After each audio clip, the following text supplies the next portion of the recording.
देश में जैसे ही ई व्हीकल क्रांति का आगाज हुआ तो धड़ल्ले से कई इलेक्ट्रिक व्हीकल मैन्युफैक्चर कंपनियां देखने को मिलने लगी, जिसमें से ज़्यादातर कंपनियां इलेक्ट्रिक टू व्हीलर बना रही हैं। इसमें से कुछ कंपनियां तो इतनी छोटी हैं कि ना तो उनके बारे में इंटरनेट पर कुछ खास लिखा है और ना ही अपनी एडवर्टाइजिंग कर पाती हैं, क्योंकि इनके पास बजट ही नहीं होता। अब सोचने वाली बात यह है कि क्या सच में इतने छोटे स्केल में भी गाड़ियां बनाने की कंपनी बनाई जा सकती है? तो इस सवाल का जवाब ऐसे समझते हैं। आपको बता दें कि कन्वेंशनल व्हीकल गाड़ी में पिस्टन होते हैं जो एक कंट्रोल कंबंशन की वजह से मूव करते हैं।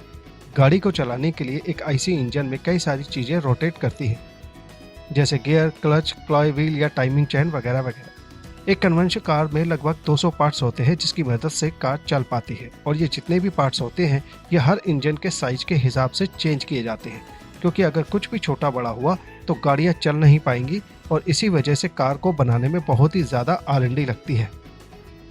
हाँ, टू व्हीलर बनाने में इतने ज़्यादा पार्ट्स नहीं होते, लेकिन फिर भी इनको बनाना बहुत मुश्किल होता है। वहीं दूसरी ओर ईवी गाड़ी के लिए बहुत ही कम की कंपोनेंट्स की ज़रूरत होती है। उसमें भी अगर हम टू व्हीलर बनाते हैं तो उसके लिए सिर्फ 5 से 7 कंपोनेंट्स ही चाहिए होते हैं, जैसे मोटर, कंट्रोलर और बैटरी वगैरह। इसमें भी खास होती है मोटर जो एक्चुअली मूव करती है। अब इस हिसाब से इलेक्ट्रिक व्हीकल मैन्युफैक्चरिंग बहुत आसान लगती है ना, लेकिन एक कंपोनेंट है जिसे बनाना काफ़ी ज़्यादा मुश्किल होता है, और वो है बैटरी सेल्स। और इसीलिए बैटरी सेल्स को ऑलमोस्ट सारे ही ब्रांड्स फिलहाल कोरिया, जापान या चाइना से इंपोर्ट करते हैं। यही एक वजह है कि आज कई नए बिजनेसमैन जिनका ऑटोमोबाइल इंडस्ट्री का अनुभव नहीं है तो भी वो इलेक्ट्रिक व्हीकल बिजनेस में मैन्युफैक्चरिंग कर रहे हैं, और यही बात भविष्य में आने वाले खतरे का कारण बनेगी। समझते हैं कैसे? आप लोगों को माइक्रोमैक्स और लावा फोन तो याद होंगे ही, जिन्होंने मार्केट में अपने सस्ते दाम और फीचर्स की वजह से सैमसंग जैसे ब्रांड को भी पीछे धकेल दिया था। ना, हम फोन की बात नहीं कर रहे, ये तो एक उदाहरण है। एक्चुअली माइक्रोमैक्स कंपनी चाइनीज कंपनियों को ऑर्डर देकर वहीं से अपने मोबाइल मैन्युफैक्चरिंग करवाया करती थी। आपको याद ही होगा कि उस समय में माइक्रोमैक्स, कार्बन और लावा के फ़ोन साइज में बहुत बड़े और सस्ते हुआ करते थे, और इसी वजह से ये हर किसी की पसंद बन गए थे। लेकिन फिर एक समय आया जब शाओमी, वीवो और ओप्पो जैसी कंपनी भारत में आई, और उन्होंने बहुत ही कम दाम और बहुत ज़्यादा फीचर्स के साथ अपने प्रोडक्ट मार्केट में उतारे, जिसकी वजह से माइक्रोमैक्स, कार्बन और लावा जैसी कंपनियों की मार्केट पूरी तरह से ख़त्म हो गई।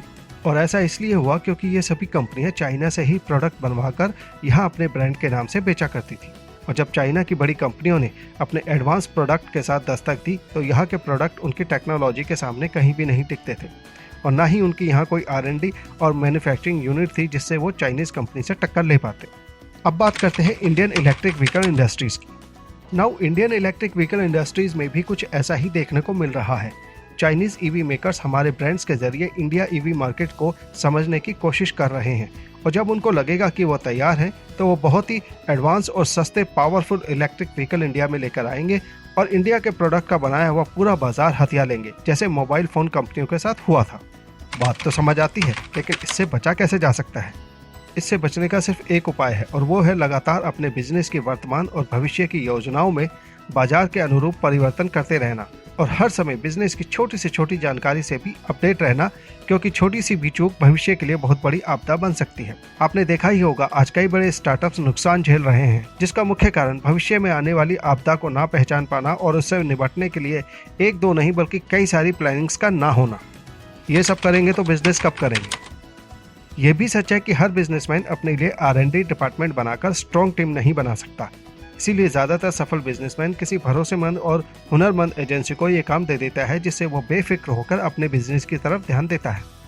एजेंसी के काम को हम ऐसे समझते हैं, जैसे हम अपनी कंपनी के अकाउंट्स का सारा काम किसी भरोसेमंद CA को देते हैं, वैसे ही संपूर्ण ईवी आपके बिजनेस के लिए एंटीवायरस का काम करती है। हमारी R&D टीम लगातार भारतीय ईवी बाजार ही नहीं बल्कि विश्व के इलेक्ट्रिक व्हीकल बाजार पर नजर रख छोटी से छोटी खबर का पूरा अवलोकन करती है, जिससे कहीं कोई शंका ना रह जाए। आज संपूर्ण ईवी के साथ कई बिजनेसमैन जुड़कर बेफिक्री से अपने बिजनेस को आगे बढ़ा रहे हैं। अगर आप भी अपने बिजनेस को सिक्योर कर आगे बढ़ाना चाहते हैं तो आज ही संपूर्ण ईवी से संपर्क कीजिए।